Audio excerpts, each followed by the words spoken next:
Princess Anna of the Veltharan Empire had always considered her human husband charming, but ultimately harmless. Jack, with his easy smile and diplomatic words, seemed more suited to the royal gardens than the battlefield.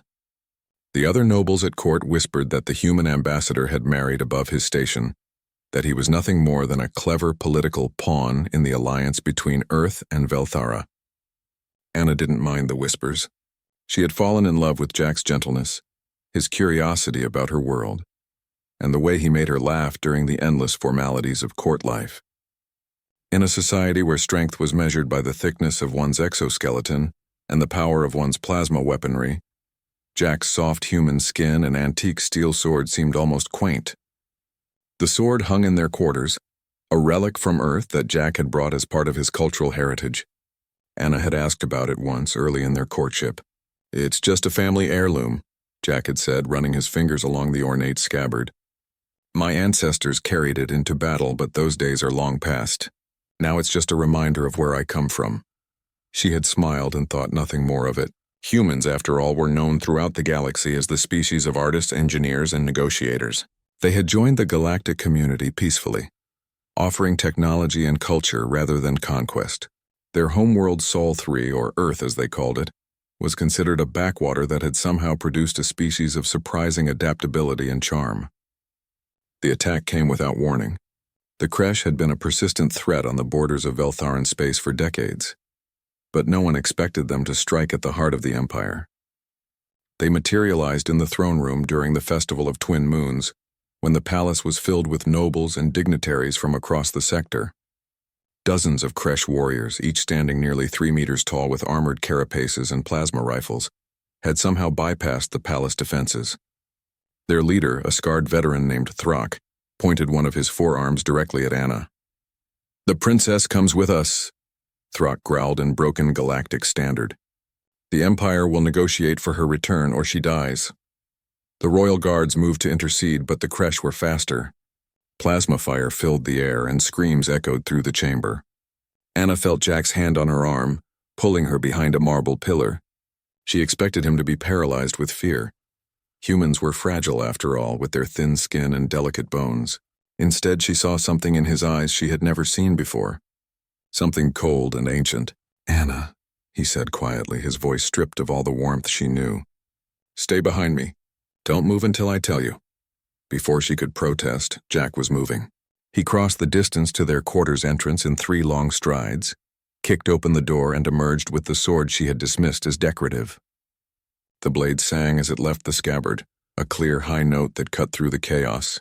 A Kresh warrior spotted Jack and laughed, the sound like grinding rocks.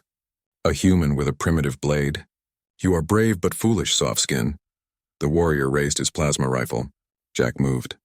Anna had seen the greatest Veltharan warriors in combat, had watched the elite guards train for hours. She had never seen anything like what Jack did next. He closed the distance before the Kresh could fire, moving with a speed and precision that seemed impossible for his species. The sword became a silver arc in the air. It passed through the Kresh's weapon arm at the joint, through the softer tissue between armor plates that only a master would know to target. The warrior collapsed, ichor spraying from the wound. 3 more Kresh turned toward Jack, bellowing challenges. They died before they could finish. Jack moved like water, like wind, like death itself. The ancient steel blade found every gap in their armor, every vulnerable point with surgical precision. But it wasn't just his skill that shocked Anna. It was the look on his face, calm, focused, almost sad.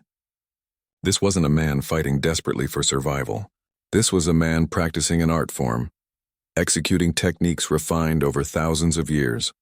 Thrak, the Kresh leader, stared in disbelief as Jack approached. "Impossible. Humans are weak. Humans are peaceful. Humans negotiate." Jack's expression didn't change. "We learned to be peaceful," he said softly, "because we got too good at war." "Do you know what we call this blade? A katana.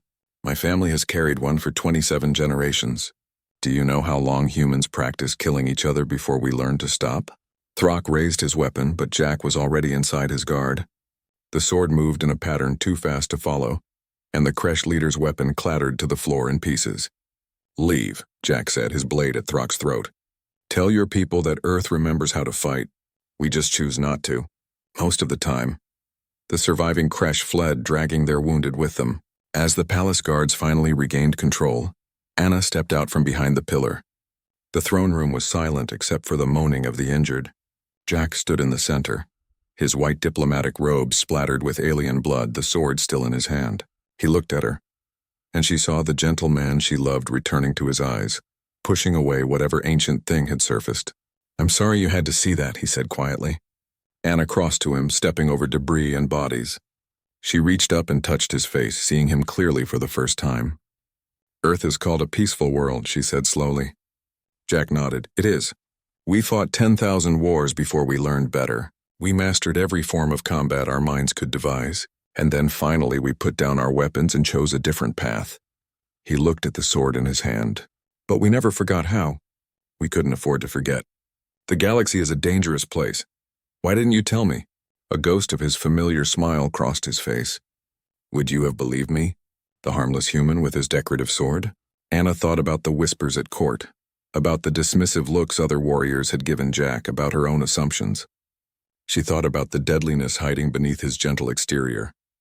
"No," she admitted. "I wouldn't have." Jack cleaned the blade and returned it to its scabbard. "Humans learned something important, Anna. The capacity for violence doesn't make you violent. The choice not to use that capacity when you could, that's what makes you civilized." That night, as they stood on their balcony watching the twin moons rise, Anna held Jack's hand and understood that she had married not just a man but a legacy.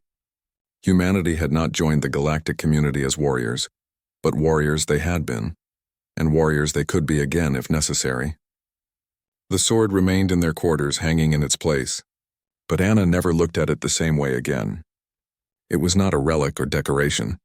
It was a reminder that sometimes the most dangerous beings in the galaxy are the ones who have learned to be gentle, and every species that heard the story of the human diplomat who single-handedly fought off a creche raiding party learned the same lesson. Never mistake human kindness for human weakness. They were not the same thing at all.